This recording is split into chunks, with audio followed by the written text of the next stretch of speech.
Kalsadang hamugaway sa mga mag-uuma ikalipay. Lantawa kaning mga video nga nagpakita kung unsa kahasol sa mga mag-uuma ang walay tarong nga kalsada nagkalubong-lubong in town sila. Diba kung makaagita og mga kalsada ngayong ani, magkalibat-libat pug ka og pinili og asa kadapit nga makatarong kag agi. Og tungod niini nga sitwasyon, ang atong kasamtangang mayor sa Calapi naningkamot gid siya og pagpangita og paagi para matagaan og access road ang mga taga Bukid Gabahin paingon sa poblasyon. Alright, so madyong hapon Kalapinhon. Di ami karon sa kalsada paingon na sa Tinibgan. Mo ni siya ang sumpay sa barangay Bonbon, Katmunan, then going here. Mo ni siya ang kaning babaw. Mo ni siya ang sumpay sa Tinibgan to Sampangon na siya nga kalsada. Taas na po siya agi. Niya, kay bawo man nga ang karsada, importante kaadyo sa mga tao nga magbiyahe para hamugaway ang pagbiyahe, ilabi na sa mga magsasaka or farmers.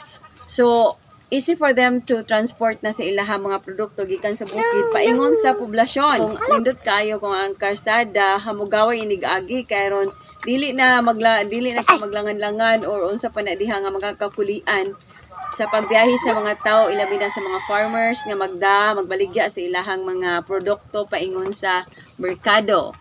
See? O, mo na siya, paingon na siya dito.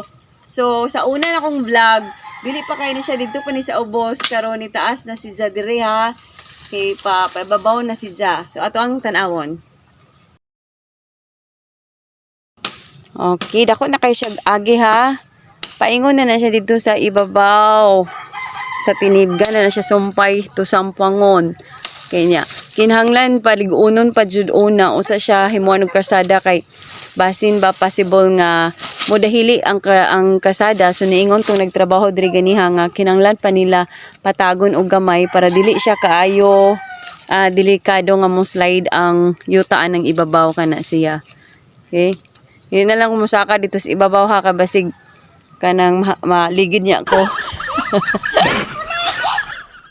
Daghan kaayong salamat among amahan sa lungsod nga si Mayor Attorney Julius Herrera sa kanunay nga pagpaningkamot ug paghatag og maayong panerbisyo sa katawhan sa Calapi. Thank you for watching.